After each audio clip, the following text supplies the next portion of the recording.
त्यांनी काय केलं, काय आवाज उठवला? आणि हे त्यांचे भाजपवाले नेहमी भाषणात म्हणतात आपकी बार 400 पार, तिसऱ्यांदा मोदीला पंतप्रधान करायचं. आधी तुम्ही राज्य नीट चालवा, राज्याचा शेतकरी कसा स्वयंपूर्ण होईल, राज्यातील शेतकऱ्याच्या मालाला कसं मोल मिळेल, ह्या गोष्टी पहा. मोदी तिसऱ्यांदा पंतप्रधान, देशाची चिंता का म्हणून करते? आधी घरातच खायला नाही, बाकीच्या लोकांना काही आश्वासनं देतात. आज आपल्या शेतकऱ्यावर जितकं वाईट वेळ आहे तितकी कुणावरच नाही. लाईट म्हणजे शेतकऱ्याच्या मूलभूत गरजा असतात, वीज, पाणी आणि रस्ते, ह्या तीनच गरजा महत्वाच्या आहे.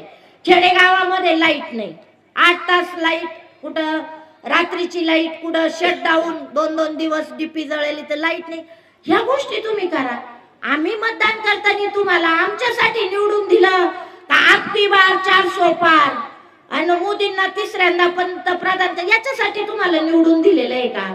तेव्हा माझं सुज्ञ नागरिकांना म्हणणं आहे की आपण या सगळ्या गोष्टींचा उहापोह करा. आम्ही पण प्रवरा परिसरामध्ये लोणी खुर्दच्या इतक्या जमिनी आहे, लोणी खुर्द गावाच्या सगळ्या सहकारी संस्था त्याच्यावर उभ्या केल्या.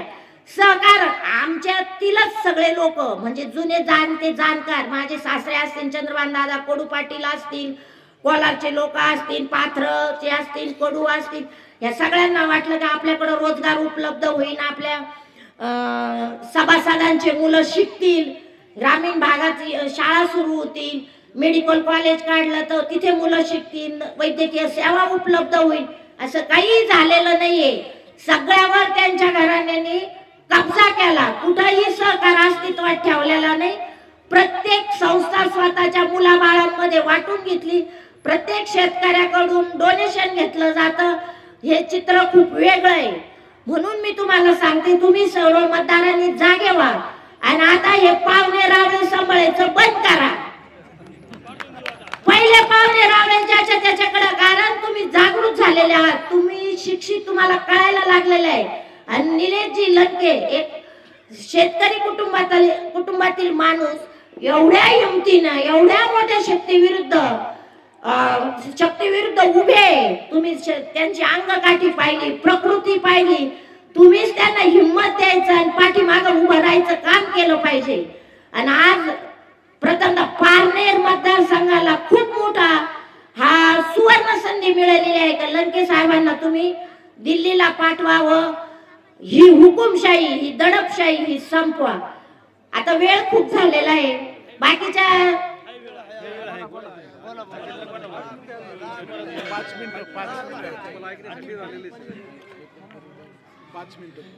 अशा पद्धतीने तुम्ही सर्व उभे राहिले. माता भगिनींना माझं सांगणं आहे की तुम्हाला वाटत असेल विखे पाटलांची शक्ती खूप मोठी आहे, ते स्वतः डॉक्टर आहे, त्यांचे वडील मंत्री आहे, त्यांची यंत्रणा मोठी आहे, ते सगळं करू शकतात, परंतु ते तुमच्याकडे वेळ देऊ शकत नाही.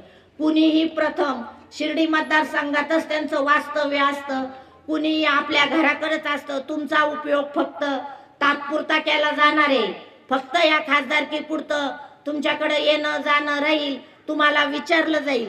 परंतु ज्याच्या त्याच्या घरी जो जातो, मी तुम्हाला सांगितलं पाहुणा किती दिवस तुमच्या घरी राहू शकतो? 2 दिवस राहील, 4 दिवस राहील, त्याला पहिल्यापासून आपल्या घराची ओढ असती. तेव्हा निलेशजी लंके तुमच्या मतदारसंघातील व्यक्ती एवढ्या मोठ्या हिमतीनं, एवढ्या मोठ्या साम्राज्य विरुद्ध ते आज उभे आहेत.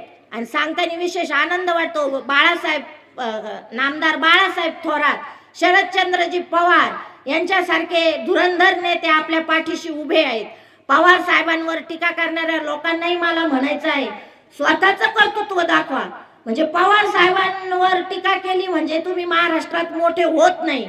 पवार साहेबांनी, मी तुम्हाला हे पण सांगते, शेतकऱ्यांसाठी विविध प्रश्न हे केले. आपल्या रावरी कृषी विद्यापीठामध्ये सुद्धा संकरित गायींच्यासाठी सिमेंटचं मोठं युनिट आहे, त्यांचं मांजरीला उसा संबंध आहे. शेतकऱ्यांना ज्या ज्या गोष्टी आवश्यक आहे ते MIT पार्क आहे. यांनी सांगा मला, ते विरोधकांनी सांगावं का त्यांनी एखादी सहकारी संस्था सोडून शेतकऱ्यांसाठी एखादी संस्था निर्माण केली, असं एखादं उदाहरण द्यावं. आणि आमच्या प्रवरा परिसरातील ज्या ज्या नेत्यांनी विरोध केला, प्रवरा शेतकरी मंडळ त्या नेत्यांना संपवण्याचं काम केलं. कुठलाही नेता हा जनतेचं भलं व्हावं म्हणून संस्था टिकून ठेवत नाही. आमच्याकडील ज्या दूध संस्था होत्या, मग त्या बाबळेश्वर दूध संघ असेल, सूतगिरणी असेल, मुळा प्रवरा असतील, ह्या फक्त राजकारणापायी यांनी संपवलेले आहे. हे याच्यातला शब्द न शब्द खरा आहे, एकही शब्द खोटा नाही. तुम्हाला कधी सर्वांना वाटत असेल तर तुम्ही तिथे शहनिशा करा. अशा पद्धतीनं यांचं राजकारण आहे. फक्त सत्ता स्वतःकडे पाहिजे, स्वतःच्या कुटुंबाकडे पाहिजे. आणि तुम्हाला सांगते, आता ह्या प्रचारासाठी आमच्या राहत्या तालुक्यातील त्यांच्या ज्या शिक्षण संस्था आहेत तेथील सर्व शिक्षक, पुन्हा कारखान्यातील इतर संस्थेतील कामगार सर्व तुमच्या भागात आलेले, दक्षिण मतदारसंघात सगळे आलेले. पार त्यांच्या बचत गटांच्या महिला असतील काय, सर्वांना हिशोबशीर पाकिट देण्यात आलेली आहे. सगळ्यांनी 20-20 दिवस इकडेच राहायचं. ऍप लावलेला आहे की तो कामगार कुठं भेटला, कसा भेटला, त्याने कोणत्या लोकांना भेटला. आता तुम्ही सांगा, तुमच्या गावातील तुमचा प्रश्न आहे. उद्या मी तुमच्याकडे आले कामगार म्हणून आणि तुम्हाला सांगितलं की तुम्ही यांना मत द्या, तुम्ही काय म्हणताल? भाऊ चहा पे, जेवण कर, एसटी नसली तर झोप, पण मत कोणाला द्यायचं आमचं आम्हाला कळतं.